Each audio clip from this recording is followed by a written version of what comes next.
Hi everyone, welcome to ദിശ academy. എൻ്റെ പേര് ഐശ്വര്യ എന്നാണ്. അപ്പോൾ നമ്മുടെ SSC GD എക്സാംസിന് വേണ്ടിയിട്ട് പ്രിപ്പയർ ചെയ്യുന്ന കുട്ടികളായിരിക്കും നിങ്ങളെല്ലാവരും.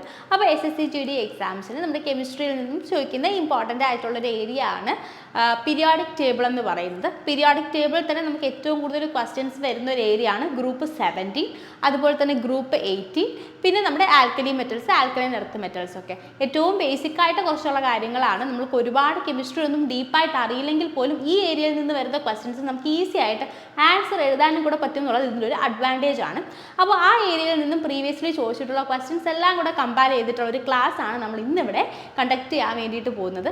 അപ്പോൾ കെമിസ്ട്രി പഠിക്കാൻ ആഗ്രഹമുള്ളവരാണെന്നുണ്ടെങ്കിൽ നിങ്ങൾ നിങ്ങളുടെ പെനും പേപ്പറൊക്കെ ആയിട്ട് റെഡി ആയിട്ടിരിക്കുക. നോട്ട്സ് വീഡിയോയുടെ കൂടെ തന്നെ പ്രിപ്പയർ ചെയ്ത് പോവുക. ഏറ്റവും നല്ല രീതിയിൽ പഠിക്കുക. ഓക്കെ, അപ്പോൾ നമുക്ക് നമ്മുടെ ക്ലാസ് സ്റ്റാർട്ട് ചെയ്യാം. സോ നമ്മളിന്ന് പഠിക്കാൻ പോകുന്നത് ഗ്രൂപ്പ് 17 എന്ന് പറയുമ്പോൾ നമുക്കറിയാം നമ്മുടെ പീരിയോഡിക് ടേബിൾ ഉണ്ട്. പീരിയോഡിക് ടേബിളിന് ഇതാ ഓൾമോസ്റ്റ് ഇങ്ങനത്തെ ഒരു സ്ട്രക്ചറാണ് ഉണ്ടാവുക അല്ലേ? ഓൾമോസ്റ്റ് ഇങ്ങനത്തെ ഒരു സ്ട്രക്ചറാണുള്ളത്. ഓക്കെ, അപ്പോൾ ഈ പീരിയോഡിക് ടേബിളിൽ ഇങ്ങറ്റത്ത് വരുന്ന ഗ്രൂപ്പാണ് ഗ്രൂപ്പ് 18. അതായത് നമ്മൾ ജസ്റ്റ് നമ്പർ ചെയ്ത് പോവുകയാണ്. ഇതൊന്ന്, ഇത് 2, ഈ ഭാഗത്താണ് 3 മുതൽ 12 വരെയുള്ള ഗ്രൂപ്പുകൾ വരിക. ഓക്കെ, 3 മുതൽ 12 വരെയുള്ള ഗ്രൂപ്പുകൾ ഞാൻ എണ്ണുന്നില്ല കേട്ടോ, ഇവിടെയാണ് വരിക. 13 മുതൽ 18 വരെയുള്ള ഗ്രൂപ്പുകളാണ് ഈ മുകളിലേക്ക് വരിക. ഈ 1ഉം 2ഉം ഗ്രൂപ്പിനെ നമ്മൾ വിളിക്കും, ഒന്നാമത്തെ ഗ്രൂപ്പും രണ്ടാമത്തെ ഗ്രൂപ്പും ചേർന്ന് നമ്മൾ വിളിക്കും S ബ്ലോക്ക്. അതുപോലെ തന്നെ 3 മുതൽ 12 വരെയുള്ള ഗ്രൂപ്പുകളെ ചേർത്ത്, അതായത് ഇത്രയും ഭാഗത്തിനെ ചേർത്തിട്ട് നമ്മൾ ഒന്നിച്ച് വിളിക്കും D ബ്ലോക്ക്. 13 മുതൽ 18 വരെയുള്ള ഗ്രൂപ്പ്, 13 മുതൽ 18 വരെയുള്ള ഗ്രൂപ്പിനെ നമ്മൾ വിളിക്കും P ബ്ലോക്ക്. അതുപോലെ തന്നെ താഴെ മാറിയിട്ട് ഒരു ബ്ലോക്ക് ഇരിപ്പുണ്ട്. ഈ ബ്ലോക്കിനെ നമ്മൾ വിളിക്കുന്ന പേരാണ് F ബ്ലോക്ക്. ഈ താഴെയുള്ള ബ്ലോക്കിനെ നമ്മൾ വിളിക്കുന്ന പേരാണ് F ബ്ലോക്ക്. പീരിയോഡിക് ടേബിളിനെ പറ്റി ഏറ്റവും ബേസിക് ആയിട്ട് നമ്മൾ പഠിക്കുമ്പോൾ തന്നെ അറിഞ്ഞിരിക്കുക. പീരിയോഡിക് ടേബിളിൽ ഇങ്ങനെ മുകളിൽ നിന്ന് താഴേക്ക് വരുന്ന ഓരോ ടീമിനെയും നമ്മൾ വിളിക്കുന്ന പേരാണ് ഗ്രൂപ്പ്. ഇതല്ലാതെ തന്നെ ഇങ്ങനെ എലമെൻസിനെ അറേഞ്ച് ചെയ്തിട്ടുണ്ടായിരിക്കും അല്ലേ? അപ്പോൾ ഈ ഇടത്തു നിന്നും വലത്തേക്ക് അറേഞ്ച് ചെയ്തിരിക്കുന്ന എലമെൻസിൻ്റെ കൂട്ടത്തിനെ നമ്മൾ എന്ത് വിളിക്കും? പീരീഡ് എന്ന് വിളിക്കും. ഓക്കെ, ഇങ്ങനെ ഹൊറിസോണ്ടലായിട്ട് അറേഞ്ച് ചെയ്തിരിക്കുന്ന ആൾക്കാരെ നമ്മൾ പീരീഡ് എന്ന് വിളിക്കും. വെർട്ടിക്കലി അറേഞ്ച് ചെയ്തിട്ടുള്ള ആൾക്കാരെ നമ്മൾ എന്ത് വിളിക്കും? ഗ്രൂപ്പ് എന്ന് വിളിക്കും. അപ്പോൾ പീരിയോഡിക് ടേബിളിൽ നിന്നും ബേസിക് ആയിട്ട് ചോദിക്കുന്ന ഒരു കാര്യം എത്ര ബ്ലോക്കുകൾ ഉണ്ടെന്നാണ്. നമുക്കറിയാം 4 ബ്ലോക്കുകളുണ്ട്. 1ഉം 2ഉം ഗ്രൂപ്പുകൾ ചേർന്നിട്ട് S ബ്ലോക്ക്, 3 മുതൽ 12 വരെയുള്ള ഗ്രൂപ്പുകൾ ചേർന്നിട്ട് D ബ്ലോക്ക്, 13ഉം 18 വരെയുള്ളത് ചേർന്നിട്ട് P ബ്ലോക്ക്, താഴെ F ബ്ലോക്ക്. അങ്ങനെ 4 ബ്ലോക്കുകളുണ്ട്. അതിൻ്റെ കൂടെ തന്നെ ഓർക്കുക, മൊത്തം നമുക്ക് 18 ഗ്രൂപ്പുകളാണുള്ളത്. 18 ഗ്രൂപ്പുകൾ, 4 ബ്ലോക്കുകൾ. ഇനി എത്ര പീരീഡ് ഉണ്ടെന്ന് ചോദിച്ചു കഴിഞ്ഞാൽ 7 പീരീഡുകൾ.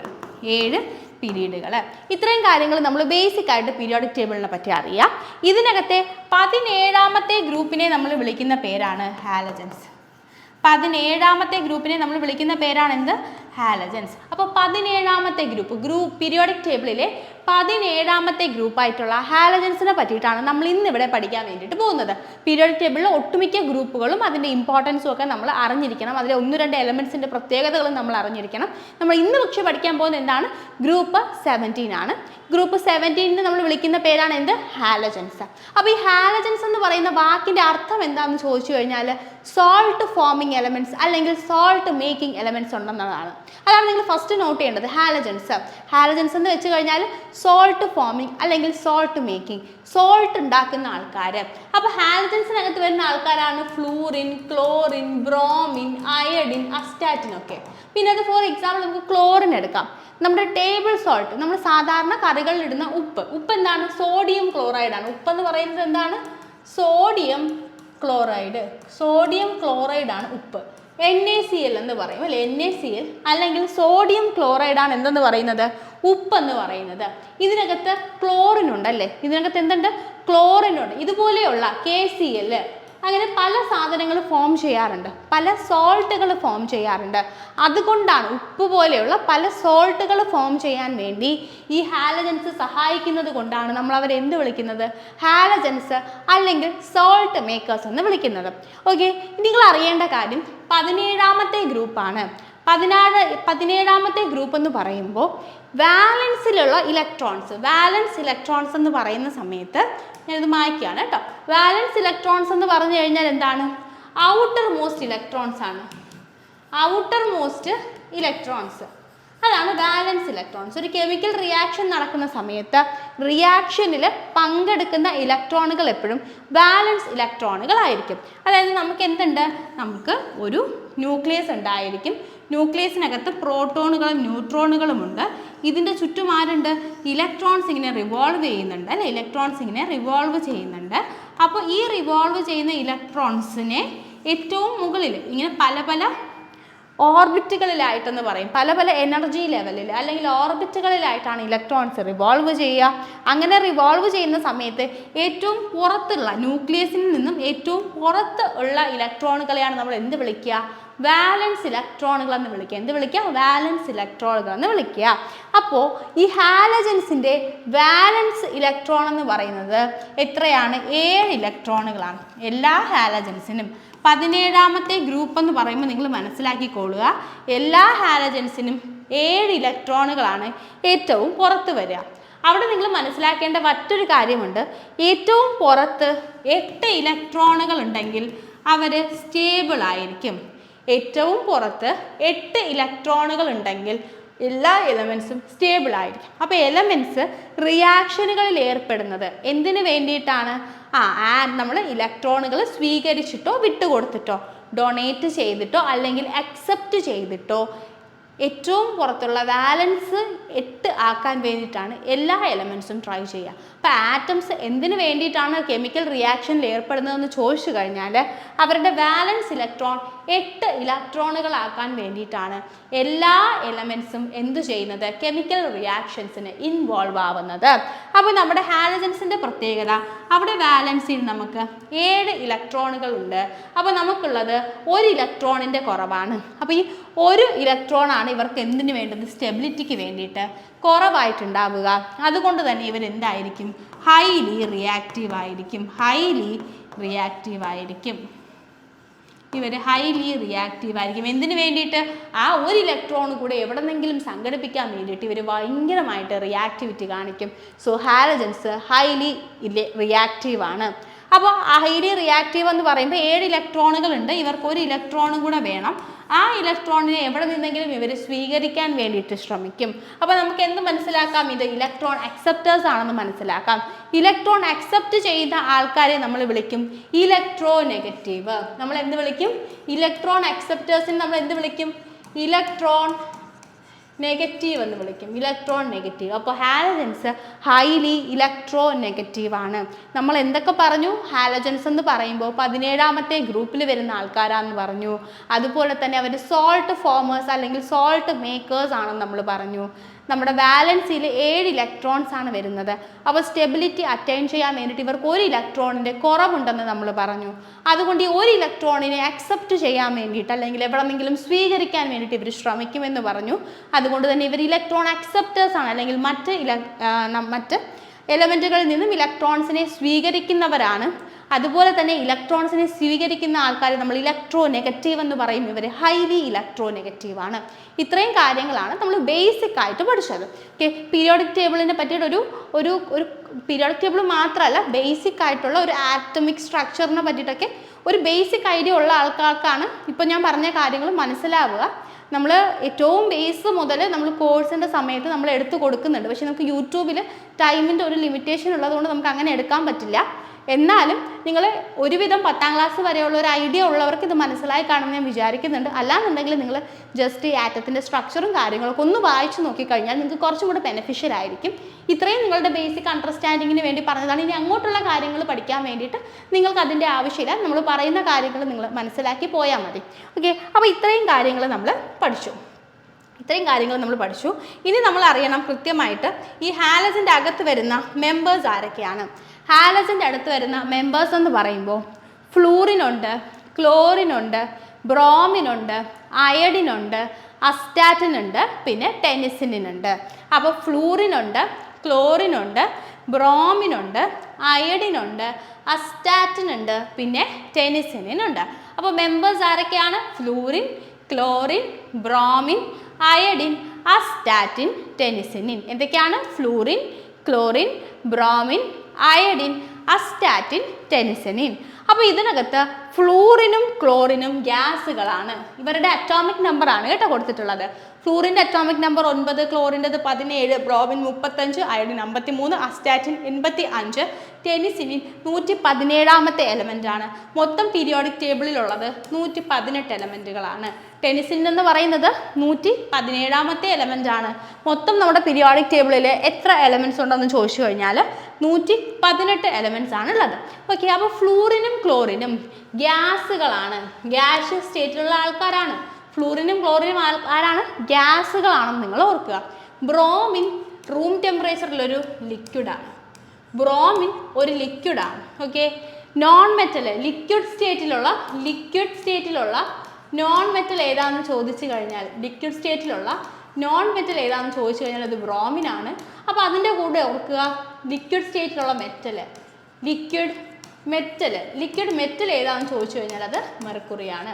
ഓക്കെ, ലിക്വിഡ് സ്റ്റേറ്റിലുള്ള നോൺ മെറ്റൽ ബ്രോമിനാണ്. ലിക്വിഡ് മെറ്റൽ ഏതാണെന്ന് ചോദിച്ചു കഴിഞ്ഞാൽ അത് മെർക്കുറിയാണ്. ഇനി അയഡിനും അസ്റ്റാറ്റിനും സോളിഡുകളാണ്. അയഡിനും അസ്റ്റാറ്റിനുകളും എന്താണ്? സോളിഡുകളാണ്. ഇതിൽ നമ്മളോട് ചോദിക്കാറുള്ളൊരു ചോദ്യമുണ്ട്. മെറ്റാലിക് ലസ്റ്റർ കാണിക്കുന്ന നോൺ മെറ്റൽ ഏതാണ്? നോൺ മെറ്റൽ ഏതാണെന്ന് ചോദിച്ചു കഴിഞ്ഞാൽ അയഡിൻ ആണെന്ന് ഉത്തരം പറയണം. അപ്പോൾ മെറ്റാലിക് ലസ്റ്റർ എന്ന് വെച്ച് കഴിഞ്ഞാൽ എന്താണ്? മെറ്റൽസിനൊരു തിളക്കം ഉണ്ടാവും അല്ലേ? നമ്മുടെ ഒരു ഇരുമ്പിൻ്റെ കഷ്ണം എടുത്താലോ അല്ലെങ്കിൽ ഒരു അലുമിനിയത്തിൻ്റെ കഷ്ണം എടുത്താലോ നമ്മൾ നല്ല പോളിഷ് ചെയ്ത് വെക്കുകയാണെങ്കിൽ അതിനൊരു തിളക്കം ഉണ്ടാവും. ആ ഒരു തിളക്കമുള്ള അപ്പിയറൻസിനെയാണ് നമ്മൾ എന്ത് വിളിക്കുക? മെറ്റാലിക് ലസ്റ്റർ എന്ന് വിളിക്കുക.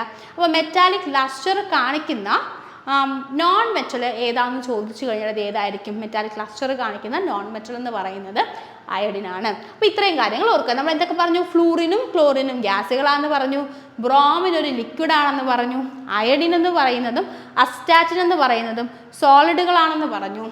ഇനി ലിക്വിഡ് നോൺ മെറ്റൽ ബ്രോമിനാണ്, ലിക്വിഡ് മെറ്റൽ എന്ന് പറയുന്നത് മെർക്കുറിയാണ്. അതുപോലെ തന്നെ നമ്മൾ പറഞ്ഞു മെറ്റാലിക് ലസ്റ്റർ കാണിക്കുന്ന നോൺ മെറ്റൽ ഏതാണെന്ന് ചോദിച്ചു കഴിഞ്ഞാൽ അയഡിൻ ആണെന്ന് ആൻസർ പറയണമെന്ന് പറഞ്ഞു. ലാസ്റ്റ് മെമ്പറാണ് ടെനിസിനിൻ. 117ാമത്തെ എലമെൻ്റ് ആണ്. ഇതൊരു സിന്തറ്റിക് എലമെൻ്റ് ആണ്. അപ്പോൾ ഈ 117, 118 എലമെൻറ്റുകളെ പറ്റി നമ്മൾ കൂടുതലായിട്ട് പഠിച്ചു വരുന്നതേ ഉള്ളൂ. നമ്മൾ മെയിനായിട്ട് പഠിക്കേണ്ടത് ഈ 5 ആൾക്കാരെ പറ്റിയിട്ടാണ്. ഓക്കെ, അപ്പം നമുക്ക് ഫസ്റ്റ് സ്ലൈഡിലേക്ക് പോവാം. അതിന് മുന്നേ ദിശയോടൊപ്പം നിങ്ങൾക്ക് SSC GD എക്സാമിന് പ്രിപ്പയർ ചെയ്യാൻ ആഗ്രഹമുണ്ടെന്നുണ്ടെങ്കിൽ ഞങ്ങൾ പുതിയ കോഴ്സ് ലോഞ്ച് ചെയ്തിട്ടുണ്ട് SSC GD. അപ്പോൾ ഒരു 220 hours കൂടുതൽ ലൈവ് ക്ലാസ്സുകളും അതിനോടൊപ്പം തന്നെ 300 മണിക്കൂറിൽ കൂടുതലുള്ള റെക്കോർഡ് ക്ലാസ്സുകളും നിങ്ങൾക്ക് ഈ കോഴ്സ് വഴി പ്രൊവൈഡ് ചെയ്യുന്നതായിരിക്കും. അപ്പോൾ ഏകദേശം ഒരു 500 മണിക്കൂറിൽ കൂടുതലുള്ള ക്ലാസ്സുകൾ നിങ്ങൾക്ക് പ്രൊവൈഡ് ചെയ്യും. അതുമാത്രമല്ല, നിങ്ങൾ മനസ്സിലാക്കേണ്ട കാര്യം, നിങ്ങൾക്കിവിടെ 1-to-1 മെൻറ്റർഷിപ്പ് എന്ന് പറയുന്ന ഒരു ഓപ്ഷനും കൂടെ അവൈലബിൾ ആയിരിക്കും. 1-to-1 മെൻറ്റർഷിപ്പ് എന്ന് പറയുമ്പോൾ നിങ്ങൾക്കായിട്ടൊരു പേഴ്സണൽ മെൻറ്റർ ഉണ്ടായിരിക്കും. ഒരു വീക്ക്ലിയോ വൺസോ ട്വൈസോ നിങ്ങളെ അങ്ങോട്ട് വിളിച്ച് നിങ്ങൾ പഠിക്കുന്നുണ്ടോ, നിങ്ങൾ എത്രയൊക്കെ എത്തി, അല്ലെങ്കിൽ നിങ്ങൾ എങ്ങനെ പഠിക്കണം എന്ന് തുടങ്ങിയ എല്ലാ കാര്യങ്ങളും നിങ്ങൾക്ക് പറഞ്ഞു തരുന്ന, നിങ്ങൾക്ക് എപ്പോഴും അപ്രോച്ച് ചെയ്യാൻ പറ്റിയ, എപ്പോഴും ഡൗട്ട് ചോദിക്കാൻ പറ്റുന്ന, നിങ്ങൾക്ക് എപ്പോൾ എന്ത് സംശയം ഉണ്ടെങ്കിലും അപ്രോച്ച് ചെയ്യാൻ പറ്റുന്ന ഒരു മെൻറ്ററിനെ നിങ്ങൾക്ക് ഞങ്ങൾ പ്രൊവൈഡ് ചെയ്യുന്നതായിരിക്കും. അപ്പോൾ അതാണ് ഈ കോഴ്സിൻ്റെ ഏറ്റവും വലിയ പ്രത്യേകത എന്ന് പറയുന്നത്. കോഴ്സിൻ്റെ ഡീറ്റെയിൽസും കാര്യങ്ങളും നിങ്ങൾക്ക് അറിയണം എന്നുണ്ടെങ്കിൽ നമുക്ക് 8075753676 എന്നുള്ള നമ്പറിലേക്ക് നിങ്ങൾക്ക് ഫോൺ ചെയ്ത് നോക്കാം കേട്ടോ. 8075753676 എന്നുള്ള നമ്പറിലേക്ക് കോൾ ചെയ്ത് കഴിഞ്ഞാൽ അവർ കോഴ്സിൻ്റെ ഡീറ്റെയിൽസ് ഒക്കെ നിങ്ങൾക്ക് പറഞ്ഞു തരുന്നതായിരിക്കും. ഇല്ല, നിങ്ങൾക്ക് എന്തെങ്കിലും ഡൗട്ടോ എക്സാമിനെ പറ്റിയിട്ട് ഡൗട്ട്സോ കാര്യങ്ങളോ ഉണ്ടെങ്കിലും നിങ്ങൾ ഈ നമ്പറിലേക്ക് കോൺടാക്ട് ചെയ്താൽ മതി. അപ്പോൾ നിങ്ങൾക്ക് എന്താ പറയുക, ഏറ്റവും ബേസ് മുതൽ പഠിച്ച് തുടങ്ങണം അങ്ങനെയൊക്കെ ആഗ്രഹം ഉണ്ടെങ്കിൽ ഇപ്പോൾ തന്നെ കോഴ്സിന് ജോയിൻ ചെയ്ത് കഴിഞ്ഞാൽ വളരെ നല്ലതായിരിക്കും. എക്സാമിന് ഇനിയും കുറച്ചുകൂടെ സമയമുണ്ട്. പക്ഷേ നമ്മൾ ലാസ്റ്റ് മിനിറ്റിൽ പ്രിപ്പയർ ചെയ്ത് കഴിഞ്ഞാൽ ചിലപ്പോൾ നമുക്ക് എക്സാം ക്ലിയർ ചെയ്യാൻ ഇപ്രാവശ്യം തന്നെ പറ്റിയെന്ന് വരില്ല. നമ്മൾക്ക് തുടക്കക്കാരൊക്കെ ആണെങ്കിൽ കുറച്ച് കാര്യമായിട്ട് തന്നെ പഠിക്കാനുണ്ട് അല്ലേ. ഇത്രയും മണിക്കൂറത്തെ ക്ലാസ് കാണണം, മനസ്സിലാക്കണം എന്ന് പറയുമ്പോൾ തന്നെ നിങ്ങൾക്ക് മനസ്സിലാവും നിങ്ങൾക്ക് എത്രത്തോളം പഠിക്കാനുണ്ടെന്ന്. കോമ്പറ്റീഷൻ വളരെ കൂടി വരികയാണ്. അപ്പോൾ ഇപ്പോഴേ പഠിച്ചു തുടങ്ങിക്കഴിഞ്ഞാൽ നിങ്ങൾക്ക് വളരെ ബെനിഫിഷ്യൽ ആയിരിക്കും. എക്സാം വളരെ ഈസി ആയിട്ട് നിങ്ങൾക്ക് ക്രാക്ക് ചെയ്യാൻ വേണ്ടിയിട്ട് പറ്റും. ഓക്കെ, ഇനി സ്വന്തമായിട്ട് പഠിക്കാൻ ആഗ്രഹമുള്ളവരാണെന്നുണ്ടെങ്കിൽ നിങ്ങൾക്ക് അങ്ങനെയും പഠിക്കാം കേട്ടോ. പക്ഷേ കുറച്ചുകൂടി ഡീറ്റെയിൽ ആയിട്ട് പഠിക്കുക എന്നുള്ളതാണ്. അപ്പോൾ നമ്മൾ ആദ്യം ഫ്ലൂറിനെ പറ്റിയിട്ടാണ് നോക്കുന്നത്. ഫ്ലൂറിൻ എന്ന് പറയുന്ന ഗ്യാസ് ഡിസ്കവർ ചെയ്തത് ആരാണെന്ന് ചോദിച്ചു കഴിഞ്ഞാൽ ഹെൻറി മോയ്സൺ ആണ്. ഫ്ലൂറിൻ ഡിസ്കവർ ചെയ്തത് ആരാണെന്ന് ചോദിച്ചു കഴിഞ്ഞാൽ ഹെൻറി മോയ്സൺ. അതാണ് ഫസ്റ്റ് പോയിന്റ്. ഫ്ലൂറിൻ കണ്ടുപിടിച്ചത് ആരാണ്? ഹെൻറി മോയ്സൺ ആണ്. മോസ്റ്റ് ഇലക്ട്രോ നെഗറ്റീവ് എലമെൻറ്റ് ഏതാണെന്ന് ചോദിച്ചു കഴിഞ്ഞാൽ അത് ഫ്ലൂറിനാണ്. Most electronegative element? Direct question ആണ്. ഫ്ലൂറിൻ കണ്ടുപിടിച്ചത് ആരാണ്? Henri Moissan. Most electronegative ആയിട്ടുള്ള element, most electronegative element ഏതാണ്? മോസ്റ്റ് ഇലക്ട്രോ നെഗറ്റീവ് എലമെൻറ്റ് ഏതാണെന്ന് ചോദിച്ചു കഴിഞ്ഞാൽ അത് ഫ്ലൂറിൻ ആണ്. അതുപോലെ തന്നെ സൂപ്പർ ഹാലജൻ എന്നറിയപ്പെടുന്നത്, സൂപ്പർ ഹാലജൻ എന്നറിയപ്പെടുന്നത് ഏത് എലമെൻ്റ് ആണ്? സൂപ്പർ ഹാലജൻ എന്നറിയപ്പെടുന്നത് ഏത് എലമെൻ്റ് ആണ്? നമ്മുടെ ഫ്ലൂറിൻ ആണ്. ഓക്കെ, നമ്മൾ എന്തൊക്കെ പറഞ്ഞു? ഒന്ന് ആലോചിച്ച് നോക്കൂ. നമ്മൾ എന്തൊക്കെയാണ് പറഞ്ഞത്? ഡിസ്കവർ ചെയ്തത് ആരാണ്? ഡിസ്കവർ ചെയ്തത് Henry Moissan. Most electro negative, അതായത് എന്താ പറയുക, ഏറ്റവും കൂടുതൽ ഇലക്ട്രോൺസിനെ അക്സെപ്റ്റ് ചെയ്യാനുള്ള, ടെൻഡൻസി ഉള്ളത് ആർക്കാണെന്ന് ചോദിച്ചു കഴിഞ്ഞാൽ നമ്മുടെ ഫ്ലൂറിൻ ആണ്. അതുപോലെ തന്നെ സൂപ്പർ ഹാലജൻ എന്നറിയപ്പെടുന്നതും ഫ്ലൂറിൻ ആണ്. ഓക്കെ, അപ്പോൾ നിങ്ങളോട് ചോദിക്കും second most electronegative element ഏതാണ്? Second most electronegative element ഏതാണെന്ന് ചോദിച്ചു കഴിഞ്ഞാൽ അതിൻ്റെ ഉത്തരം ക്ലോറിൻ അല്ല, ഓക്സിജൻ ആണ്. Second most electronegative element ആരാണ്? ഓക്സിജൻ ആണ്. അപ്പോൾ നമ്മൾ മനസ്സിലാക്കുക, ഫ്ലൂറിൻ കണ്ടുപിടിച്ചത് ഹെൻറി മോയ്സൺ ആണ്. മോസ്റ്റ് ഇലക്ട്രോ നെഗറ്റീവ് എലമെൻറ്റ് ആണ്, സൂപ്പർ ഹാലജൻ എന്നറിയപ്പെടുന്നു. അങ്ങനെയാണെങ്കിൽ നിങ്ങളോട് എക്സ്ട്രാ ചോദിക്കാൻ സാധ്യതയുള്ളൊരു ക്വസ്റ്റ്യൻ ആണ് second most electronegative element. Second most electronegative element ആരാണ്? ഓക്സിജൻ ആണ്. ഓക്കെ, അപ്പോൾ ഇവിടെ ഇത്രയും കാര്യങ്ങളാണ് നമ്മൾ ഇമ്പോർട്ടൻ്റ് ആയിട്ട് പഠിക്കേണ്ടത്. അടുത്ത് നമ്മൾ പോകുന്നത് ക്ലോറിനിലേക്കാണ്. ക്ലോറിൻ. ഓക്കെ, അപ്പോൾ ക്ലോറിൻ കണ്ടുപിടിച്ചത് ആരാണ്? ആദ്യത്തെ ചോദ്യം കാൾ വില്യം ഷ്ലീലി. ഓക്കെ, ക്ലോറിൻ കണ്ടുപിടിച്ചത് ആരാന്ന് ചോദിച്ചു കഴിഞ്ഞാൽ കാൾ വില്യം ഷ്ലീലിയാണ്. ഓക്കെ, ഏറ്റവും ആദ്യം കണ്ടുപിടിച്ചത് ഫ്ലൂറിനെ അല്ല, പകരം ആരെയാണ്? ക്ലോറിനെയാണ്. സോ ഫസ്റ്റ് ഡിസ്കവേർഡ് ഹാലജൻ, ഏറ്റവും ആദ്യം കണ്ടുപിടിച്ചത് ആരെ തന്നെയാണ്? ക്ലോറിനെയാണ്. അപ്പോൾ ക്ലോറിൻ ഡിസ്കവർ ചെയ്തത് കാൾ വില്യം ഷ്ലീലിയാണ്. ഫസ്റ്റ് ഡിസ്കവേർഡ് ഹാലജൻ, ഏറ്റവും ആദ്യം കണ്ടുപിടിച്ചത് ഏത് ഹാലജനെ ആണെന്ന് ചോദിച്ചു കഴിഞ്ഞാൽ അതെന്താണ്? അത് ക്ലോറിൻ ആണ്.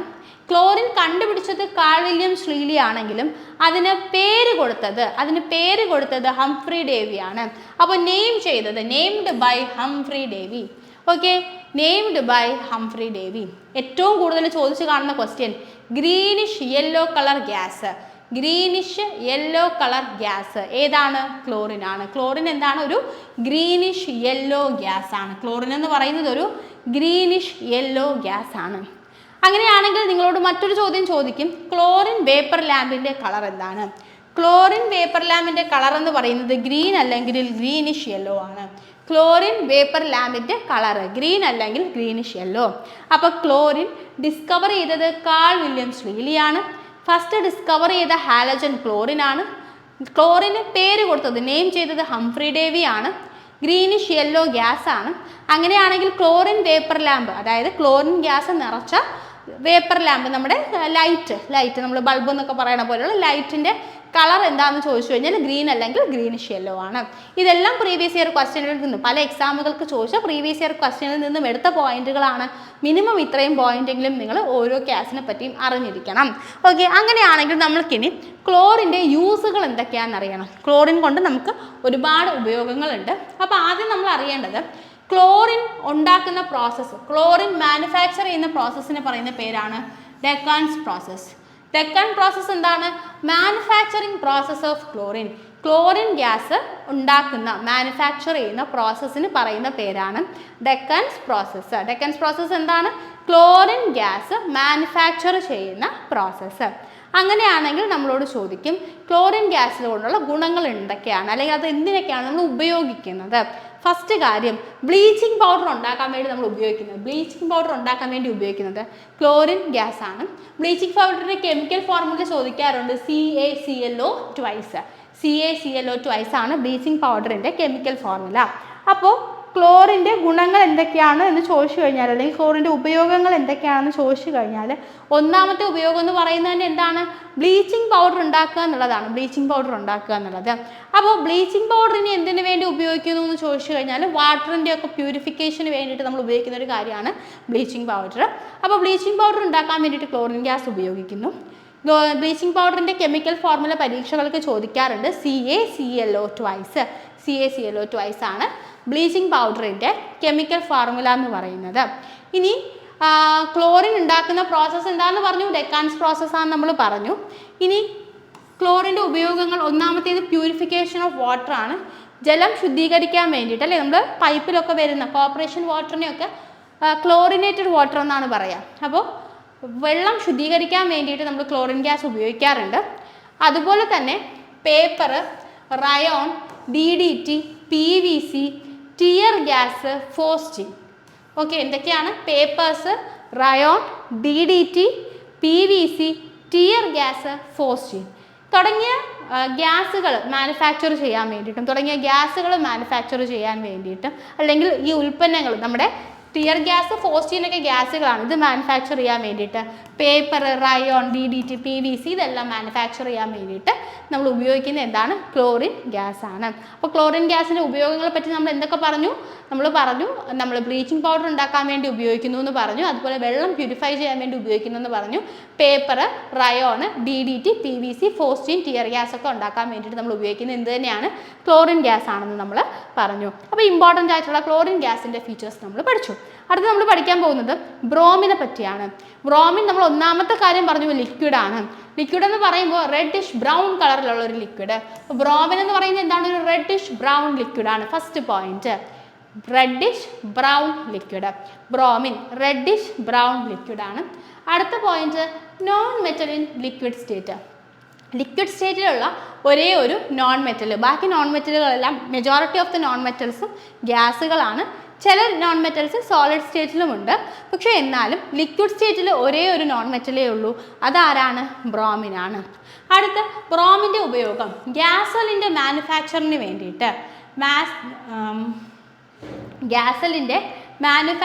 വേണ്ടിയിട്ട് നമ്മൾ ഉപയോഗിക്കുന്ന ഒരു സാധനമാണ് എന്തെന്ന് പറയുന്നത്? ബ്രോമിൻ എന്ന് പറയുന്നത്. അപ്പോൾ നമ്മൾ പറഞ്ഞു റെഡിഷ് ബ്രൗൺ ലിക്വിഡാണ്, ലിക്വിഡ് സ്റ്റേജിലുള്ള നോൺ മെറ്റലാണ്. അതുപോലെ തന്നെ ഗ്യാസലിൻ്റെ മാനുഫാക്ചറിങ്ങിന് വേണ്ടിയിട്ട് നമ്മൾ എന്ത് ഉപയോഗിക്കാറുണ്ട്? നമ്മൾ ബ്രോമിൻ ഉപയോഗിക്കാറുണ്ട്. അടുത്ത് നമ്മൾ പഠിക്കുന്നു അയഡിൻ. അയഡിൻ നമ്മൾ പറഞ്ഞായിരുന്നു ഒരു പേർപ്പിൾ സോളിഡാണ്. ഫസ്റ്റ് പോയിന്റ്, പേർപ്പിൾ സോളിഡാണ്. അതുപോലെ തന്നെ മെറ്റാലിക് ലസ്റ്റർ കാണിക്കുന്ന നോൺ മെറ്റൽ, മെറ്റൽസിനെ പോലെ തന്നെയുള്ള ഒരു തിളക്കം കാണിക്കുന്ന നോൺ മെറ്റലാണ് iodine. So non metal shows metallic lustre. First point അയഡിൻ്റെത് പേർപ്പിൾ കളറുള്ള സോളിഡാണ്. രണ്ടാമത്തെ point non metal that shows metallic lustre. Okay, metallic lustre കാണിക്കുന്ന മെറ്റൽസിനെ പോലെ ഒരു തിളക്കം കാണിക്കുന്ന നോൺ മെറ്റലാണ് അയഡിൻ എന്ന് പറയുന്നത്. അതുപോലെ തന്നെ ആൻറ്റിസെപ്റ്റിക്കുകൾ ഉണ്ടാക്കാൻ വേണ്ടിയിട്ട് നമ്മൾ അയഡിൻ ഉപയോഗിക്കാറുണ്ട്. Non metal that is used in the manufacturing of antiseptic. Antiseptics എന്ന് പറയുമ്പോൾ നമുക്ക് മുറിവൊക്കെ ഉണ്ടാകുമ്പോൾ ഇൻഫെക്ഷൻസ് ഉണ്ടാവാതിരിക്കാൻ വേണ്ടി നമ്മൾ ഉപയോഗിക്കുന്ന ലോഷൻസിനൊക്കെയാണ് നമ്മൾ ആൻറ്റിസെപ്റ്റിക് എന്ന് പറയാം. അപ്പോൾ ആൻറ്റിസെപ്റ്റിക്കുകൾ ഉപയോഗിക്കാൻ വേണ്ടിയിട്ട്, സെപ്റ്റിക് ആവാതിരിക്കാൻ വേണ്ടിയിട്ടുള്ള ആൻറ്റിസെപ്റ്റിക്കുകൾ ഉണ്ടാക്കാൻ വേണ്ടി നമ്മൾ ഉപയോഗിക്കുന്നത് എന്താണ്? നമ്മുടെ അയഡിനാണ്. അത് കഴിഞ്ഞ് നമ്മളോട് ചോദിക്കും tincture of iodine. Tincture of iodine എന്ന് വെച്ച് കഴിഞ്ഞാൽ എന്താണ്? അയഡിനും എഥനോളും വാട്ടറും കൂടെയുള്ള മിക്സ്ചർ. അയഡിനും എഥനോളും വാട്ടറും കൂടെയുള്ള മിക്സ്ചറിനെ നമ്മൾ പറയുന്ന പേരാണ് ടിങ്ചർ ഓഫ് അയഡിൻ. അയഡിനും എഥനോളും വാട്ടറും കൂടെയുള്ള മിക്സ്ചറിനെ നമ്മൾ പറയുന്ന പേരാണ് ടിങ്ചർ ഓഫ് അയഡിൻ എന്ന് പറയുന്നത്.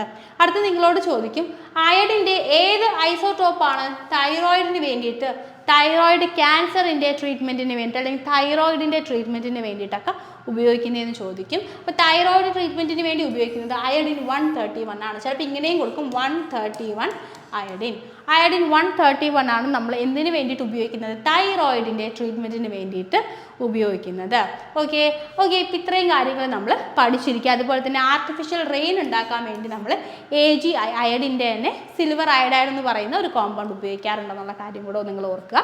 അപ്പോൾ അയഡിൻ എന്ന് പറയുന്നത് എന്തൊക്കെ നമ്മൾ കാര്യങ്ങൾ പഠിച്ചു? പർപ്പിൾ കളേർഡ് സോളിഡ് ആണ്, മെറ്റാലിക് ലസ്റ്റർ കാണിക്കുന്ന നോൺ മെറ്റൽ ആണെന്ന് പഠിച്ചു. അതുപോലെ തന്നെ ആൻറ്റിസെപ്റ്റിക്കുകൾ ഉണ്ടാക്കാൻ വേണ്ടിയിട്ട് ഉപയോഗിക്കുന്നു പറഞ്ഞു.